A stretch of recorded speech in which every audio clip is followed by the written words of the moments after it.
सुप्रभात प्यारे बच्चों। हिंदी की इस ऑनलाइन कक्षा शिक्षण श्रृंखला में आपका एक बार फिर से स्वागत है।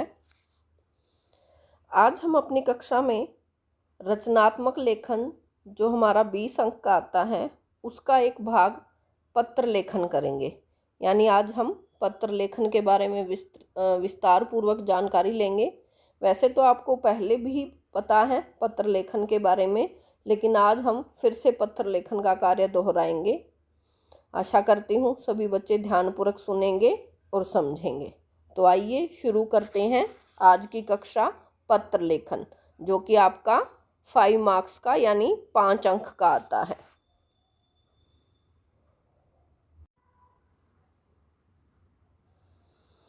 लिखित अभिव्यक्ति की जितनी भी विधाएं हैं उनमें पत्र लेखन का विशिष्ट स्थान है। यानी लिखने के लिए रचनात्मक लेखन का हम जितना भी कार्य करते हैं उसमें पत्र लेखन का भी एक विशेष स्थान है। यह अपनी बात को दूसरे तक पहुंचाने का एक सशक्त माध्यम है। आज का युग इंटरनेट का युग है। इंटरनेट के बढ़ते प्रभाव के कारण परंपरागत ढंग से किए जाने वाले पत्र लेखन में कमी आ गई है, किंतु नए नाम ईमेल के साथ पत्र लेखन की विधा का काफ़ी विस्तार हुआ है और सरकार की भी यही कोशिश है कि ज़्यादा से ज़्यादा कार्य इंटरनेट के माध्यम से हों। पर चाहे हाथ से पत्र लेखन का कार्य किया जाए या इंटरनेट के माध्यम से, पत्र लेखन एक ऐसी विधा है जो लेखक और पाठक के बीच आत्मीय संबंध उत्पन्न करने में सक्षम है। तो प्यारे बच्चों, हर चीज़ की अपनी विशेषताएं होती हैं, वैसे ही पत्र लेखन की भी विशेषताएं हैं। सबसे पहले सरलता, यानी पत्रों की भाषा जितनी सरल एवं सुबोध होगी पत्र उतना ही ग्राह्य होगा। ग्राह्य मतलब उसको अच्छे से ग्रहण कर सकते हैं, समझ सकते हैं। पत्र की भाषा ऐसी होनी चाहिए कि समझने के लिए पाठक को शब्दकोश का सहारा ना लेना पड़े। यानी शब्द जो हैं वो बिल्कुल सहज सरल भाषा में लिखने चाहिए। स्पष्टता, पत्र में जो कुछ भी कहा जाए वह अपने आप में स्पष्ट होना चाहिए। निश्चयात्मकता से इससे तात्पर्य है कि पत्र को पढ़कर पाठक के मन में किसी भी प्रकार की शंका या शक ना हो। संक्षिप्तता यानी छोटापन, पत्र में जो भी बातें लिखी जाएं वो गागर में सागर भरने के समान होनी चाहिए। मौलिकता, पत्र में रटे रटाए वाक्य या पुस्तक के वाक्य नहीं होने चाहिए। पत्र लेखक पत्र में जो कुछ भी कहे वह मौलिक होना चाहिए, यानी खुद का बनाया हुआ होना चाहिए। हमें रटे रटाए शब्द वहाँ पर नहीं लिखने चाहिए। उद्देश्य पूर्णता, हर लेखन का कोई न कोई उद्देश्य होता है, अतः पत्र लिखते समय लेखक को पत्र के उद्देश्य को मन में ध्यान में रखना चाहिए। उसे यह ध्यान रखना चाहिए कि वह पत्र किसके लिए तथा क्यों लिख रहा है। आगे है पत्र के प्रकार। हम सभी को पता है कि पत्र जो है 2 प्रकार के होते हैं, एक अनौपचारिक और एक औपचारिक। अनौपचारिक, जिन लोगों से हमारे व्यक्तिगत संबंध होते हैं उन्हें हम अनौपचारिक पत्र लिखते हैं।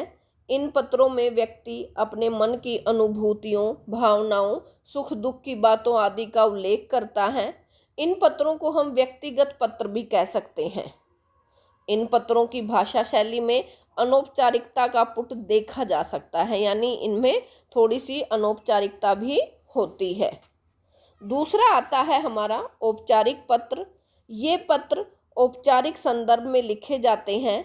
जिन लोगों के साथ इस तरह का पत्राचार किया जाता है उनके साथ हमारे व्यक्तिगत संबंध नहीं होते। औपचारिक परिवेश होने के कारण इन पत्रों में तथ्यों और सूचनाओं को अधिक महत्व दिया जाता है। आगे है कि हम अनौपचारिक पत्र लिखेंगे कैसे, उसके क्या अंग होते हैं। तो सबसे पहले होता है पत्र लेखक का पता, यानी पत्र के लिखने वाले का पता। पत्र के ऊपर सबसे ऊपर बाईं ओर पत्र लेखक को अपना पता लिखना चाहिए। यदि छात्रों को परीक्षा भवन में पत्र लिखने के निर्देश दिए गए हैं तो उन्हें अपना पता न लिखकर वहां पर परीक्षा भवन तथा नगर का नाम जहां भी परीक्षा हो रही है वही लिख देना चाहिए। छात्रों को कोई भी संकेत नहीं देना चाहिए जिससे उनके बारे में कोई भी जानकारी किसी को भी ना मिल सके। जैसे अगर परीक्षा भवन दिया हुआ है तो हम परीक्षा भवन लिख देंगे, नीचे नगर का नाम नई दिल्ली लिख देंगे। दूसरा है हमारा दिनांक। पत्र लेखक को चाहिए कि पता लिखने के बाद ठीक उसके नीचे दिन, उसी दिन का दिनांक लिखे। जैसे परीक्षा भवन नई दिल्ली, दिनांक जिस दिन आप पत्र लिख रहे हो वही लिखना चाहिए। और लिखने का तरीका ये आपको बताया गया है। हिंदी में जो है ऊपर वाला ही तरीका हमारा चलता है, जैसे 15 अप्रैल 2021, यानी जो भी दिनांक उस दिन दी गई है उसी के अनुसार आप लिखेंगे। उसके बाद तीसरा अंग आता है संबोधन। अनौपचारिक पत्रों में संबोधन का विशेष महत्व होता है, क्योंकि पत्र पढ़ने वाला सबसे पहले इसी को पढ़ता है। इन संबोधनों के माध्यम से पत्र लेखक पाठक के प्रति अपनी भावनाओं को व्यक्त करता है, और संबोधन को देखकर ही यह अनुमान लगाया जा सकता है कि पत्र अपने से छोटे को लिखा गया है या बड़े को लिखा गया है, या किसी प्यारे को लिखा गया है, या किसी के लिए प्यार और सम्मान व्यक्त करने के लिए लिखा गया है। यानी ये हमें संबोधन से ही पता चलता है। और संबोधन हम कुछ इस प्रकार से कर सकते हैं, जैसे हम अपने माता पिता जी, गुरु जी को लिखते हैं तो पूज्य माता जी, पूज्य पिताजी, पूज्य गुरु जी, आदरणीय चाचा जी, आदरणीय मामा जी, भाई साहब, आदरणीय दीदी, आदरणीय भाभी जी, यानी बड़ों के साथ हम पूज्य, आदरणीय, श्रद्धेय लगा सकते हैं। श्रद्धेय चाचा जी, पिताजी, माता जी, गुरुवर आदि, यानी पूजनीय, आदरणीय, श्रद्धेय हम अपने से बड़ों के लिए लगा सकते हैं। अपने भाई या मित्र को लिखते हैं तो प्रिय भाई, प्रिय मित्र, इस तरह का संबोधन हम कर सकते हैं। चौथा अंग है शिष्टाचार सूचक पदबंध, अर्थात अभिवादन की उक्तियां। यानी शिष्टाचार या अभिवादन के इस वाक्य पर, इस बात पर निर्भर करते हैं कि संबोधन किस प्रकार का है। यानी हम जब संबोधन कर रहे हैं तो उसके लिए क्या अभिवादन करते हैं, जैसे चरण स्पर्श, सादर प्रणाम, नमस्कार, सस्नेह, सप्रेम नमस्ते, प्रसन्न रहो, छोटे होते हैं तो हम चिरंजीवी रहो, यानी इस प्रकार की अभिवादन की उक्ति हम लिखते हैं। उसके बाद आता है विषय वस्तु या मूल कथ्य। यानी जिस विषय पर हम पत्र लिख रहे हैं, किस विषय पर हमें पत्र लिखना है, उस विषय की हमें जानकारी होनी चाहिए। शिष्टाचार सूचक शब्दों के बाद पत्र की मूल विषय वस्तु आती है। इसे पत्र का कथ्य भी कहते हैं। कथ्य यानी कथन। इसके अंतर्गत वे सभी बातें, विचार आदि व्यक्त करता है जिन्हें वह पाठक तक संप्रेषित यानी पहुंचाना चाहता है। इसी से लेखक की अभिव्यक्ति क्षमता, भाषा और कथ्य को प्रस्तुत करने के तरीका आदि पता चलता है। उसके बाद आता है समापन निर्देश या स्वनिर्देश। कथ्य की समाप्ति के बाद पत्र के समापन की बारी आती है। पत्र समापन पहले आत्मीयजनों के विषय में पूछताछ, आदर सम्मान आदि का भाव व्यक्त किया जाता है। अंत में स्वनिर्देश के अंतर्गत पत्र लेखक पाठक के मध्य के संबंध के आधार पर संबंध सूचक शब्दों का प्रयोग करता है, जैसे आपका, आपकी, तुम्हारा, अपना, स्नेह कांक्षी आदि। उसके बाद सातवां अंग है पत्र लेखक का नाम, यानी पत्र जो लिख रहा है उसका खुद का नाम। यानी स्वनिर्देश के नीचे पत्र लेखक को अपना नाम लिखना चाहिए। जैसे परीक्षा भवन में पत्र लिखते समय हम नाम के स्थान पर क ख ग लिखवाते हैं, अ ब स आदि लिखवा देते हैं।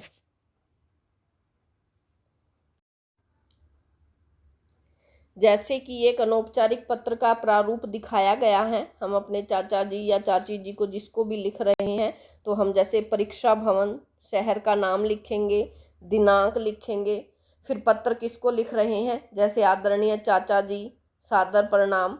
फिर हम पत्र की शुरुआत करेंगे कि कल आपका पत्र मिला, समाचार मिले, अब आपका स्वास्थ्य पहले से बेहतर है, यह जानकर प्रसन्नता हुई। इसके बाद आगे आप विषय के आधार पर जो भी दिया हुआ हो वो आप लिख सकते हो।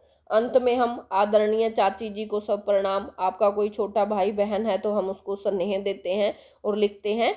चाचा जी को लिख रहे हैं तो आपका प्यारा भतीजा भतीजी क ख ग। उसके बाद आता है हमारे अनौपचारिक पत्र के प्रकार। अनौपचारिक पत्र कई प्रकार के होते हैं, जैसे बधाई पत्र, शुभकामना पत्र, निवेदन पत्र, संवेदना या सहानुभूति पत्र, नाराजगी या खेद पत्र, सूचना वर्णन संबंधी पत्र, निमंत्रण पत्र, आभार प्रदर्शन पत्र, अनुमति पत्र, सुझाव या सलाह पत्र, क्षमा याचना या आश्वासन संबंधी पत्र। तो इस प्रकार से हम एक जो है वो बधाई पत्र का नमूना देख लेते हैं। एक बधाई पत्र कर लेते हैं। मित्र के बड़े भाई को नौकरी मिलने की खुशी में बधाई देने के लिए मित्र को पत्र लिखिए। यानी आपके दोस्त के भाई की नौकरी लग गई है तो उसको बधाई देते हुए हम पत्र लिखेंगे। परीक्षा भवन, नई दिल्ली, दिनांक आप उसी दिन के अनुसार लिखेंगे। हम अपने मित्र को लिख रहे हैं तो प्रिय मुकेश, आप कोई भी नाम लिख सकते हैं। सब प्रेम नमस्ते। कैसे हो मित्र, तुमने तो मुझे सूचित नहीं किया, लेकिन तुम्हारे चाचा जी एक दिन मेरे घर आए थे। उन्हें दिल्ली में कुछ काम था, वे एक रात मेरे घर पर रुके थे। शायद वापस लौट कर जाने के बाद उन्होंने तुम्हें बताया भी होगा। उन्होंने ही सूचना दी कि मुंबई की एक बड़ी कंपनी में तुम्हारे बड़े भाई यानी अमित भैया की नौकरी लग गई है। यह जानकर बहुत खुशी हुई। अमित भैया शुरू से ही बहुत परिश्रमी और होनहार थे। उनकी नौकरी लग जाने के बाद अब तुम्हारे परिवार की आर्थिक स्थिति और अच्छी हो जाएगी और तुम्हें अपनी पढ़ाई जारी रखने में कठिनाई नहीं होगी। अमित भैया को मेरी ओर से तथा मेरे मम्मी पापा की ओर से बधाई देना। शेष सब सामान्य है। अपनी माताजी और दीदी को मेरा प्रणाम कहना। तुम्हारे उत्तर की प्रतीक्षा में, तुम्हारा मित्र या तुम्हारा अपना क ख ग। तो इस प्रकार जो है हम पत्र लिख सकते हैं। ऐसा ही हम सहेली की बड़ी बहन का दाखिला मेडिकल कॉलेज में हो गया है, उसकी सफलता के लिए बधाई पत्र, ये भी हम इसी प्रकार से लिख देते हैं। ऊपर से जो है वो पता और ये सारी चीज़ें सेम रहेंगी। यानी इस प्रकार के जितने भी बधाई पत्र हैं वो हम लिख सकते हैं। उसके बाद दूसरा पत्र होते हैं हमारे औपचारिक पत्र, और उसके कौन कौन से अंग होते हैं। पहला अंग होता है शीश। शीश यानी बिल्कुल ऊपर। इसके अंतर्गत पत्र के ऊपरी भाग में बाईं ओर प्रेषक यानी पत्र के भेजने वाले का पता लिखा जाता है, पता लिखता है। परीक्षा भवन में यदि इस तरह के पत्र लिखे जाने के निर्देश दिए जाते हैं तो छात्र पते के स्थान पर केवल परीक्षा भवन तथा नगर का नाम ही लिखेंगे, जैसे परीक्षा भवन डैश डैश विद्यालय, दिल्ली, वाराणसी, मुंबई, यानी कोई भी शहर हो उसका हम नाम लिख देंगे।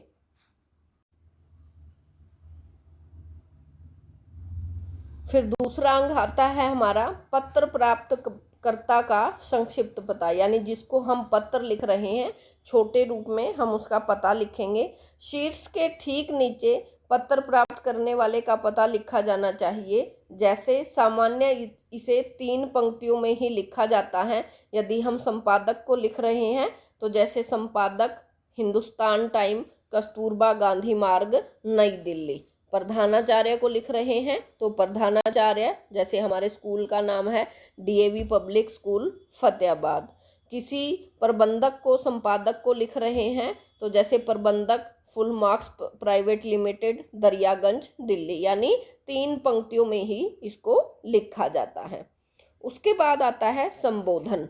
जैसे अनौपचारिक में किया था वैसे ही यहाँ पर भी संबोधन होता है कि प्राप्तकर्ता के पते के ठीक नीचे संबोधन लिखा जाना चाहिए। और औपचारिक पत्रों में प्राय संबोधन महोदय, महोदया, मान्यवर, श्रीमान आदि से लिखे जाते हैं। पत्र का कलेवर। कलेवर होता है ढांचा। पत्र का कलेवर औपचारिक पत्रों में सबसे प्रमुख भाग होता है। इसको 3 भागों में बांटकर लिखा जाता है, प्रारंभ, मध्य और समापन। प्रारंभ, यदि पत्र पहली बार लिखा जा रहा है तो प्रारंभिक वाक्य परिचयात्मक होंगे। यदि किसी पत्र के उत्तर में लिखा जा रहा है तो पूर्व पत्र की संख्या, तिथि, विषय आदि में पत्र में बताते हुए लिखना होगा। फिर आता है उसका मध्य भाग। मध्य भाग में पत्र लेखक उन सब बातों का उल्लेख करेगा जिन्हें वह पत्र के माध्यम से बताना चाहता है। उसके बाद आता है समापन। यह पूरे पत्र का निष्कर्ष होता है। जो कुछ पत्र के मध्य भाग में लिखा गया है उसी का सार या संक्षिप्त छोटे रूप में यहाँ पर 1 या 2 पंक्ति में ही आना चाहिए। समापन के वाक्य इस प्रकार होते हैं, जैसे बिजली मीटर बदलवाए जाने के आदेश तत्काल जारी करें, अपेक्षित पुस्तकों को तत्काल भिजवाने की व्यवस्था करें, पत्र का उत्तर तत्काल भेजें, हमारे अनुरोध पर जो भी कार्रवाई की गई है उससे तत्काल अवगत करवाएं। यानी इस तरह के जो है वो निर्देश होते हैं। 5वां अंग है स्वनिर्देश। पत्र के मुख्य कलेवर के बाद नीचे स्वनिर्देश लिखा जाना चाहिए। व्यावसायिक पत्रों में गिने चुने स्वनिर्देश ही लिखे जाते हैं, जैसे भवदीय, भवदिया, आपका, आपकी, उत्तरापेक्षी, शुभ, इस प्रकार जो है स्वनिर्देश लिखे जाते हैं। हस्ताक्षर। स्वनिर्देश के ठीक नीचे पत्र भेजने वाला अपने हस्ताक्षर करता है तथा हस्ताक्षरों के ठीक नीचे कोष्ठक में अपना नाम भी लिख सकता है। परीक्षा भवन में लिखे गए पत्रों में छात्र न तो हस्ताक्षर ही करते हैं, यानी ना ही साइन करेंगे और ना ही अपना नाम लिखेंगे। वे क ख ग या ए ब स ही लिखेंगे। उसके बाद सबसे लास्ट में आएगा दिनांक। हस्ताक्षर के नीचे दिनांक लिखा जाता है। उपर्युक्त अंगों के अतिरिक्त औपचारिक पत्र के 2 अंग और होते हैं। एक होता है पत्र संख्या और एक होता है संगणक। पत्र संख्या यानी जो भी पत्र भेजा जा रहा है उसकी संख्या, फाइल संख्या आदि लिखी जाती है। यानी ये ज्यादातर कार्यालय संबंधी पत्रों में होता है, जिसमें उत्तर देने वाले पत्र का संदर्भ दे सकता है। पत्र संख्या प्रेषक के नाम पते के बाईं ओर लिखी, यानी जो है पत्र संख्या जो है वो प्रेषक के नाम और पते के बाद बाईं ओर से लिखी जानी चाहिए। संगलक होता है। औपचारिक पत्रों के साथ अनेक प्रकार के संलग्न लगाए जाते हैं। ये प्रमाण पत्रों, रसीदों, बिलों, चेक ड्राफ्ट आदि की फोटोकॉपी होती है। यानी हम लगाते हैं ना, कई बार पत्रों के साथ फोटोकॉपी लगाते हैं, जैसे हमारी कोई डिग्री है या हमें कोई सर्टिफिकेट मिला है, इस तरह की चीज जो हम लगाते हैं उसको संगलक बोलते हैं। संगलक शीर्षक लिखकर संक्षेप में जो सामग्री संलग्न की जा रही है उसका विवरण दिया जाता है कि हमने क्या क्या चीजें साथ में लगाई हैं, जैसे प्रमाण पत्र की फोटोकॉपी लगाई है, चेक संख्या की फोटोकॉपी लगाई है, कर जमा किए जाने वाली रसीद की फोटोकॉपी, यानी जो भी हमें पत्र में साथ लगाया है उसकी हमें डिटेल देनी होती है, यानी विस्तार पूर्वक जानकारी देंगे। औपचारिक पत्र का एक प्रारूप हम देख लेते हैं। जैसे विद्यार्थियों के लिए हम ऊपर परीक्षा भवन, नई दिल्ली यानी नगर का नाम, फिर जिसको हम पत्र लिख रहे हैं प्रधान सेवा में, यहाँ पर हम सेवा में भी लिख सकते हैं, सेवा में प्रधानाचार्य, डीएवी पब्लिक स्कूल फतेहाबाद। फिर हम उससे संबंधित जो हमारा विषय है यहाँ पर स्थानांतरण प्रमाण पत्र हेतु अनुरोध। स्थानांतरण यानी एक जगह से दूसरी जगह चले जाना, उसके प्रमाण पत्र के लिए अनुरोध।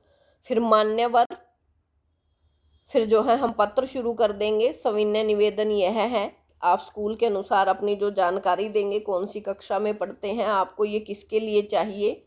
फिर नीचे हम लिख देंगे कि आपकी अति कृपा होगी, आपका आज्ञाकारी शिष्य क ख ग। अनौपचारिक पत्र की तरह औपचारिक पत्र के भी प्रकार होते हैं। जैसे हम प्रार्थना पत्र, आवेदन पत्र, यानी ये 3 प्रकार के होते हैं। पहला है प्रार्थना पत्र या आवेदन पत्र, जिसमें हम प्रधानाचार्य मुख्य अध्यापक को लिखते हैं या नौकरी के लिए पत्र लिखते हैं। दूसरा आता है शिकायती पत्र, विभिन्न सरकारी अधिकारी या संस्थाओं के नाम लिखते हैं या किसी भी संपादक के नाम लिखते हैं। तीसरा आता है व्यावसायिक पत्र, ये भी कई प्रकार के होते हैं। प्रार्थना पत्र या आवेदन पत्र होते हैं, शिकायती पत्र होते हैं, व्यावसायिक पत्र होते हैं। जैसे ये पत्र प्राय प्रधानाचार्य, किसी उच्च अधिकारी को लिखे जाते हैं। शिकायती पत्रों में अपने आसपास के वातावरण में घटित होने वाली घटनाओं के बारे में हम उच्च अधिकारियों को जानकारी देते हैं। व्यावसायिक पत्रों में हम विभिन्न व्यवसायियों द्वारा सामान की खरीद फरोख्त में इस तरह के पत्र लिखे जाते हैं। अनेक व्यावसायिक संस्थान भी एक दूसरे को इस तरह के पत्र लिखते हैं। व्यावसायिक पत्रों में निम्नलिखित विशेषताएं होनी चाहिए, यानी वही पत्र जैसे हर एक पत्र की विशेषताएं होती हैं। वह स्पष्ट होना चाहिए, संक्षिप्त यानी छोटा होना चाहिए, शिष्ट बातों का उसमें प्रयोग होना चाहिए और पूर्ण रूप से यानी वह पूरा होना चाहिए, पूरा अर्थ दे। प्रभावोत्पादकता यानी वो प्रभावी भी होना बहुत जरूरी है।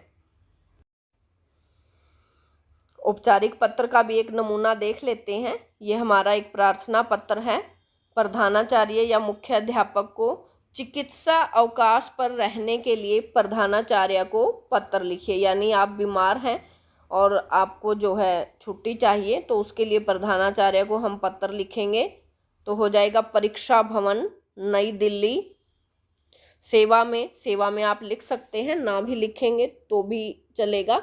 प्रधानाचार्य डीएवी पब्लिक स्कूल फतेहाबाद, फिर हम विषय लिखेंगे। यदि आप शहर के बाद यहाँ पर दिनांक लिख देते हैं तो आपको नीचे दिनांक लिखने की ज़रूरत नहीं है, यानी अगर आपने फतेहाबाद के बाद दिनांक लिख दिया तो आप नीचे नहीं लिखेंगे और नीचे लिख दिया तो ऊपर नहीं लिखेंगे, यानी दिनांक आपको एक ही जगह लिखना होगा। उसके बाद हम लिखेंगे विषय चिकित्सा अवकाश पर रहने हेतु प्रार्थना पत्र। माननीय महोदय, विनम्र निवेदन है कि मुझे अचानक वायरल बुखार हो गया है। तेज बुखार तो है ही, साथ ही बदन में भी बहुत दर्द है। डॉक्टर ने 5 दिन तक आराम करने की सलाह दी है। अतः अनुरोध है कि हम लिख देंगे इस दिनांक से लेकर इस दिनांक तक मुझे 5 दिनों का चिकित्सा अवकाश देने की कृपा करें। डॉक्टर का चिकित्सा प्रमाण पत्र स्वस्थ होने के बाद मैं स्कूल आने पर कार्यालय में जमा करवा दूंगा। धन्यवाद। भवदीय या आपका आज्ञाकारी या आपकी आज्ञाकारिणी, इस तरीके से भी हम लिख सकते हैं। नाम हम देंगे नहीं, परीक्षा भवन के अनुसार तो लिख देंगे क ख ग कक्षा 9वीं। अगर आप नीचे दिनांक लिखोगे तो ऊपर आपको नगर के बाद नहीं लिखना है, दिनांक आप एक ही जगह लिखेंगे। दिनांक जो भी उस दिन की हमारी तिथि होगी वो हम लिख देंगे। तो इस प्रकार प्यारे बच्चों, ये था हमारा पत्र लेखन का कार्य। आशा करती हूँ सभी को अच्छे से समझ में आया होगा। और 2 पत्र जो है मैं आपको डॉक्यूमेंट्स में भेजूंगी, एक औपचारिक और एक अनौपचारिक। वही दोनों पत्र आपने हिंदी बी की नोटबुक में भी लिखने हैं। तो आज की कक्षा में इतना ही। स्वस्थ रहें, सुरक्षित रहें, घर पर रहें। धन्यवाद।